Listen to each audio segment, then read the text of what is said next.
Islami Biskaboga dari kelas 7C. Tema acara kali ini itu apa sih? Tema kali ini itu bakal ada membangun pribadi yang taat dan beradab. Wah, alhamdulillah ya, kita bisa kumpul bareng-bareng di sini. Sehat-sehat kan semua? Alhamdulillah sehat. Hari ini tuh acaranya bakal spesial banget karena kita bakal memperingati hari Isra Mi'raj.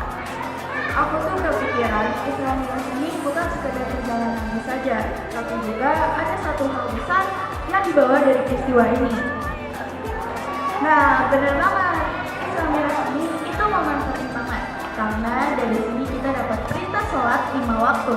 Makanya penting banget buat kita pelajari lebih dalam lagi. Setuju banget mereka. Makanya hari ini tuh nggak boleh dilewatkan gitu aja karena bakal ada banyak ilmu yang bisa kita serap dari sini. Betul. Jadi, biar acaranya makin berkah, yuk kita mulai dengan baca basmalah bareng-bareng. Bismillahirrahmanirrahim.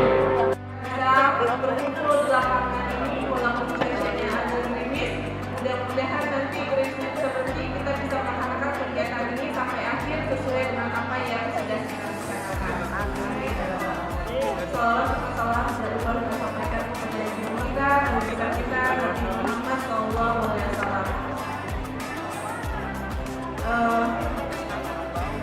Selanjutnya saya ucapkan terima kasih kepada panitia dan juga kepada Bapak Ibu guru serta anak-anak semuanya yang sudah membantu terlaksananya kegiatan kita hari ini.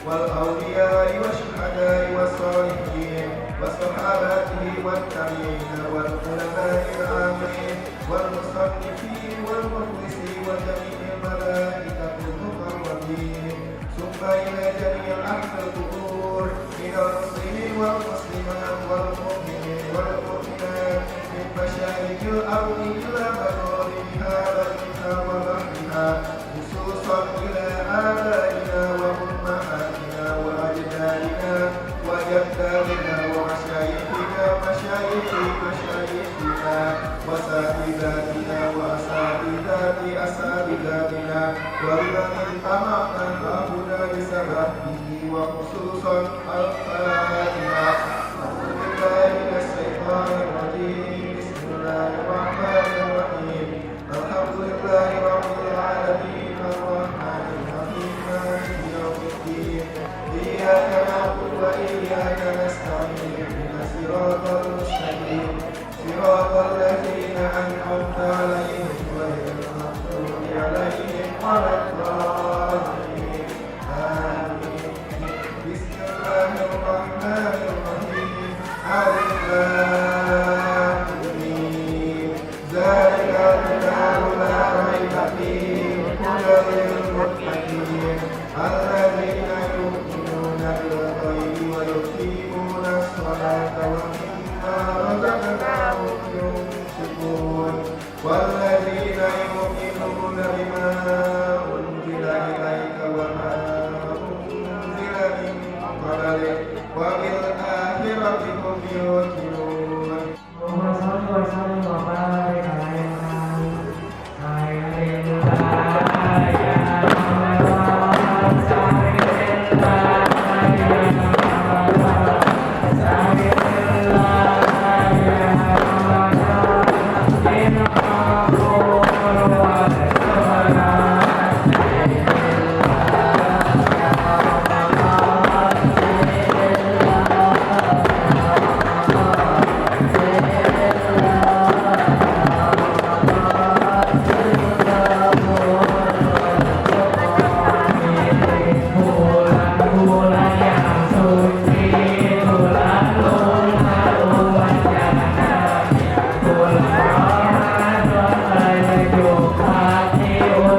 Kasih karya Agung Solihin. Mereka bertanya-tanya, dengan apa engkau terbang ke langit surga? Langit yang tak dapat dijamah oleh bintang-bintang, juga panas sinar matahari yang paling terang. Ya Rasulullah, wahai Rasul yang melaksanakan Isra dan Mi'raj, dengan kemuliaan panggilan Tuhan, engkau telah menembus langit tinggi. Jiwa ragamu menaik tangga melampaui 7 lapis-lapis. Dalam keindahan dan makhluk yang besar ini. Oleh karenanya, di bulan peringatanmu, aku mengimanimu penuh, sujud sehari dalam 5 waktu, serta dalam salawat kepadamu. Ya Rasulullah, ya Rasulullah, ya Rasulullah, ya Habibullah. Allahumma sholli ala Sayyidina Muhammad. Pada kesempatan bahagia ini, mari kita beri kesempatan bersama memperingati Isra Mi'raj tahun 1446 Hijriah di lapangan SMP PGRI ini. Dengan suasana yang mendung dan gerimis, alhamdulillah tapi tidak panas tersebut, tapi pada kesempatan ini mari kita renungkan kembali betapa agungnya perjalanan spiritual yang dialami oleh Nabi Muhammad SAW. Semoga umat ini bisa memperkuat iman dan takwa kita di mendekati bulan Ramadan. Semoga dengan Ramadan besok kita lebih baik untuk beribadahnya.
Assalamualaikum warahmatullahi wabarakatuh. Waalaikumsalam warahmatullahi wabarakatuh.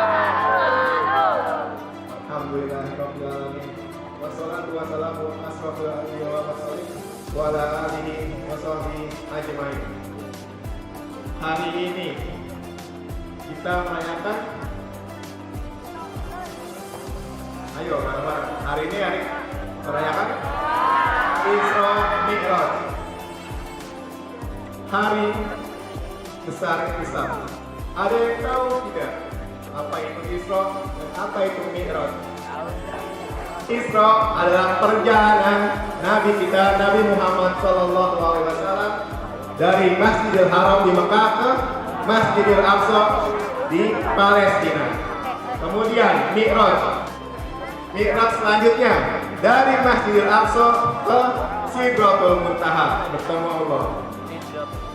Oke, Bapak akan menyampaikan sedikit sejarah tentang peristiwa Isra dan Mi'raj. Awal mulanya di tahun tersebut, dengarkan baik-baik, ini peristiwa yang paling utama bagi umat muslim. Sebelumnya, di awal tahun tersebut, Rasulullah kehilangan dua orang tersayang, tercinta. Betul, Revan, lanjutin. Apa tadi? Pamannya. Siapa? Yang pertama, istrinya Khadijah, istri tercinta. Yang kedua, pamannya Abu Thalib. Rasulullah kehilangan dua orang tercinta dan tersayang yang menjadikan Rasulullah sedih, sangat sedih. Maka oleh karena itu Allah berikan sebuah wahyu, yaitu Isra Mi'raj, sebuah hadiah untuk menghibur Rasul, sekaligus sebagai bentuk hadiah utama untuk umat muslim. Rasul didatangkan oleh Jibril, bertemu di Masjidil Haram. Lalu dia diberitahu, kita akan pergi menemui Tuhan kita, Allah Subhanahu wa Ta'ala. Rasul menaiki buruk. Buruk itu hewan tunggangan para nabi sebelumnya.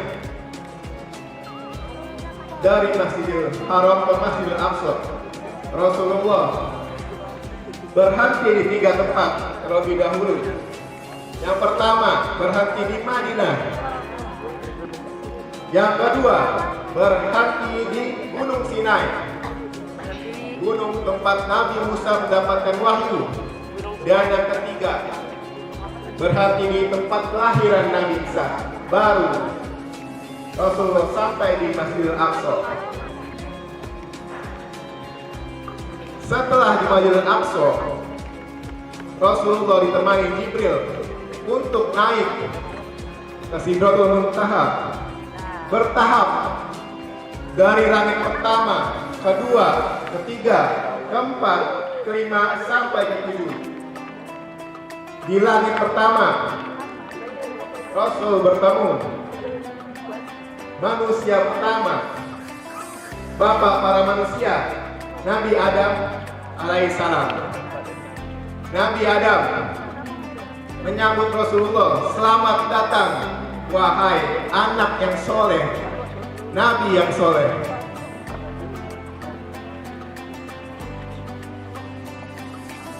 Nabi Adam, jika menengok ke kanan beliau tersenyum, jika menengok ke kiri beliau sedih. Lalu ditanya oleh Rasulullah, wahai Jibril, siapa itu? Mengapa dia jika ke kanan senang, jika ke kiri sedih? Diberitahu oleh Jibril, wahai Muhammad, itu adalah Adam alaihissalam. Mengapa dia jika ke kanan itu senang, ke kiri sedih? Karena manusia itu anak cucunya Adam. Kenapa saat ke kanan dia senang? Karena dia melihat bahwa anak-anaknya, cucu-cucunya berhasil memasuki surga. Berakhlak baik. Jika menengok ke kiri, beliau sedih karena anak cucunya yang melakukan kejahatan dan akan masuk ke neraka. Lanjut, Rasulullah terus naik langit kedua, ketiga, keempat. Di setiap gerbang langit selalu ditanya oleh malaikat, wahai Jibril, apakah beliau sudah mendapatkan restu oleh Allah? Ya, setiap pintu langit pasti ditanya.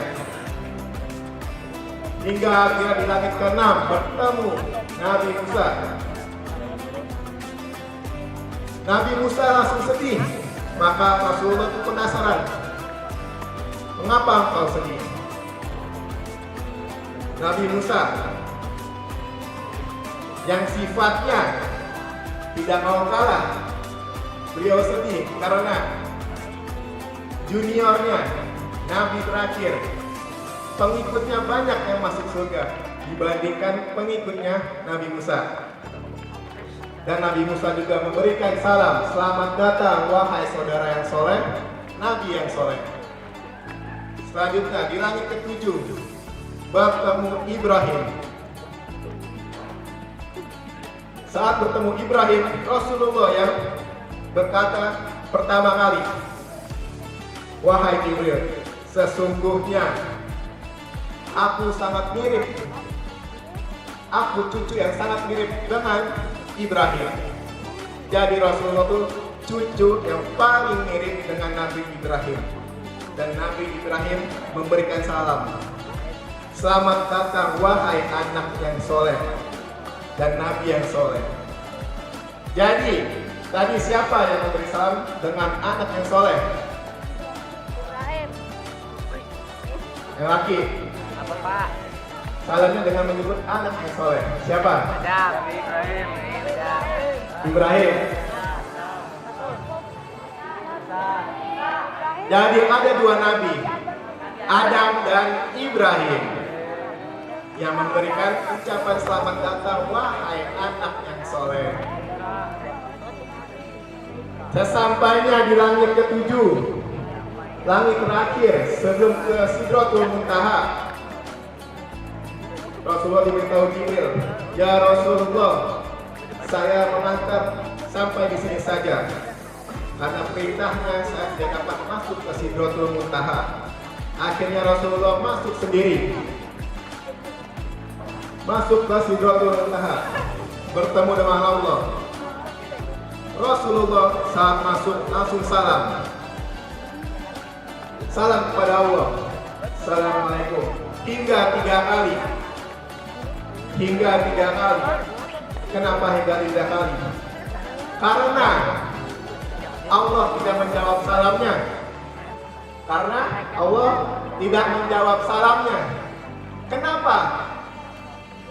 Kenapa?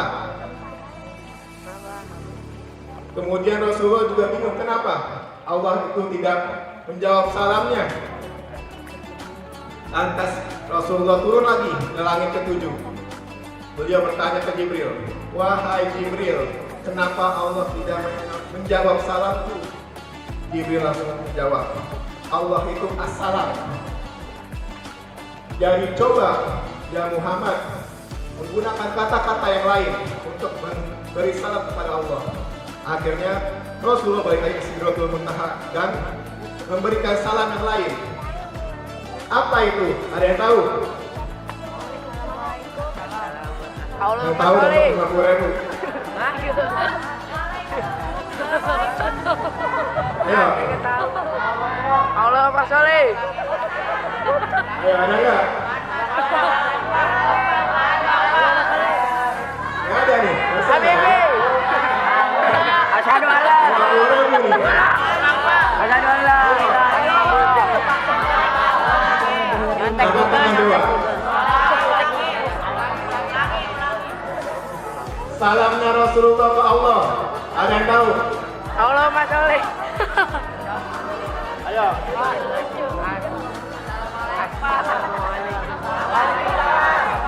Apa?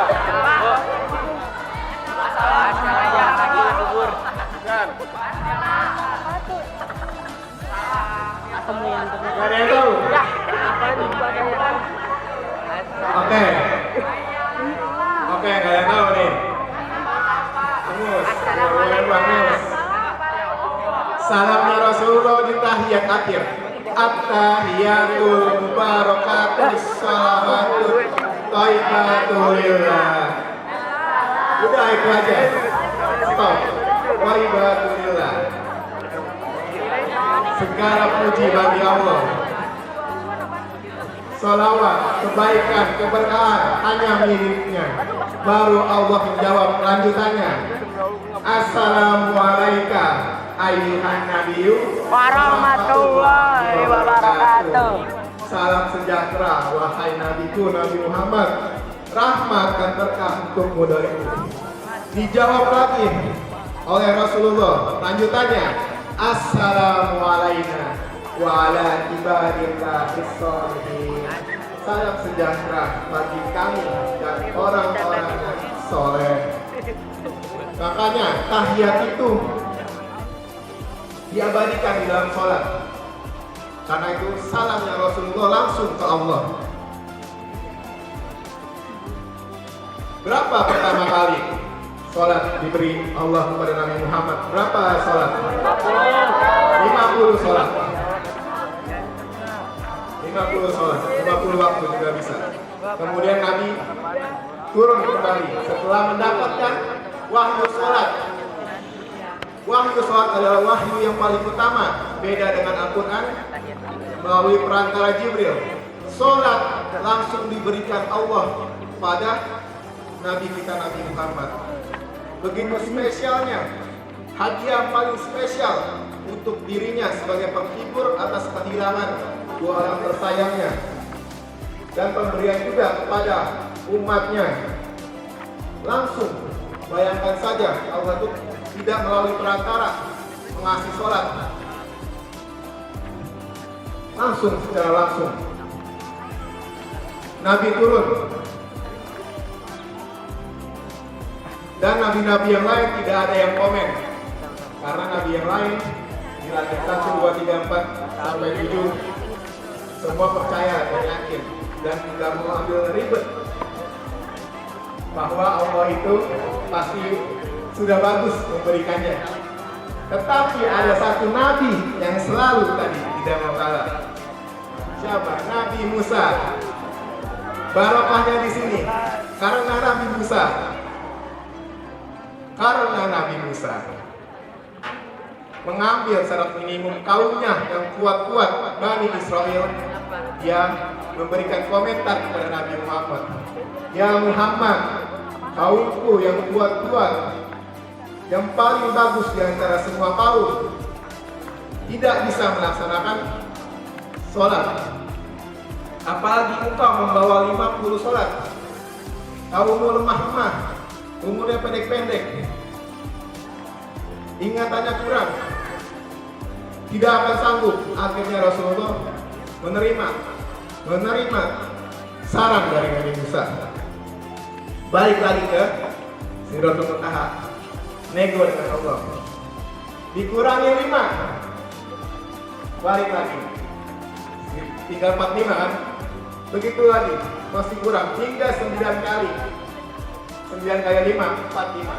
Jadi sisa 5 sholat, 5 waktu. Yang tadinya 50 jadi 5 waktu. Tadinya Nabi Muhammad disuruh lagi sampai 10 kali. Kalau 10 kali kita nggak ada sholat, habis. Setiap pengurangan tuh 5. Sisa 5 kalau dikurangi 5 habis. Tapi Rasulullah tidak menjawab kita. Ya Musa, saya sudah malu, ini kesempatan terakhir, hadiah terakhir, sisa 5. Ya Musa, akhirnya diterima juga dengan Musa juga menerima. Barulah Rasulullah kembali lagi ke Masjidil Aqsa. Begitu istimewanya sholat. Yang tadinya 50 waktu, sisa 55 waktu. Tetapi pahalanya tetap 50 sholat. Dari satu sholat pahalanya 10 sholat. Kurang baik apa? Allah Subhanahu wa Ta'ala menurunkan rakaat, menurunkan waktunya, mengurangi, tetapi pahalanya tidak. Tetap pahala 50 waktu. Lanjut, Nabi Muhammad dari Masjidil Aqsa kembali lagi ke Masjidil Haram. Dalam perjalanannya beliau bertemu pedagang-pedagang yang kehilangan unta yang menyasar. Kemudian beliau memberitahu bahwa unta kalian ada di sini, bahwa jalur yang benar ada di sana. Lanjut lagi beliau sampai di Mekah dan langsung berbicara di tengah Ka'bah, memberitahu umat-umatnya, wahai kaum Quraisy, wahai umatku, aku mendapatkan wahyu langsung dari Allah dan aku melakukan perjalanan semalam dari Masjidil Haram ke Sidratul Muntaha dan ke Masjidil Aqsa. Di situ umat muslim yang ada di Mekah meragukannya. Banyak yang tidak percaya, banyak yang goyang keimanannya, bahwa ini mustahil perjalanan semalam dari Mekah ke Madinah, Mekah ke Palestina, dari Mekah ke Palestina dalam semalam. Tidak ada yang percaya, apalagi ke langit ketujuh Sidratul Muntaha. Hampir 80% umatnya goyang keimanannya.